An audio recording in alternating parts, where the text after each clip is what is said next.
అందరికీ నమస్కారం. Welcome to Telugu wallet. Nandyal జిల్లాలోని నల్లమల్ల ఫారెస్ట్ సమీపంలోని ప్రాంతంలోని ప్రజలు భయంతో వణికిపోతున్నారు. ఎందుకనుకుంటున్నారా? పశువులపై పెద్ద పులులు, చిరుతల దాడులతో రైతులు విలవల్లాడిపోతున్నారు.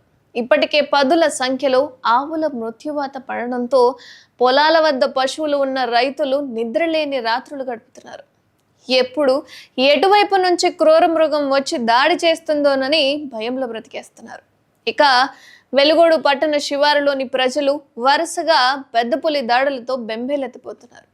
ఇక సోమవారం తెల్లవారుజామున ఓ ఆవుల మందపై దాడి చేసిన పెద్ద పులి లేగదూడను చంపగా, మంగళవారం తెల్లవారుజామున మద్రాస్ కాల్వ సమీపంలో ఆవుల మందపై దాడి చేసి అదే రైతుకు చెందిన మరో దూడను కూడా చంపి తినింది. వరుసగా 2 రోజుల పాటు సేవానాయక్ అనే ఒకే రైతుకు చెందిన ఆవుల మందపై కూడా ఈ పెద్ద పులి దాడి చేసింది.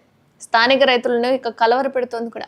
అయితే తన పొలం వద్ద కట్టేసిన పశువులపై సోమవారం తెల్లవారుజామున పెద్ద పులి దాడి చేసిందని, ఆ దాడిలో ఒక ఆవు చనిపోయిందని, అయితే ఆ ప్రాంతంలో పెద్ద పులి సంచరిస్తోందని గ్రహించిన రైతులు తమ పశువులను మరో ప్రాంతానికి తీసుకెళ్లిపోయారు. అక్కడ వేరే రైతు పొలంలో వాటిని కట్టేసేశారు.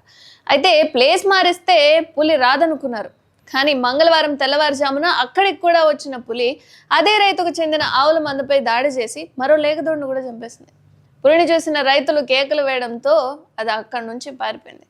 అయితే పులి దాడి చేస్తున్న సమయంలో చూసిన రైతులు దాన్ని తమ సెల్ ఫోన్లలో రికార్డ్ చేశారు. ఇక ఇదే విషయంపై స్థానిక రైతులు అటవీశాఖ అధికారులకు కూడా ఫిర్యాదు చేశారు.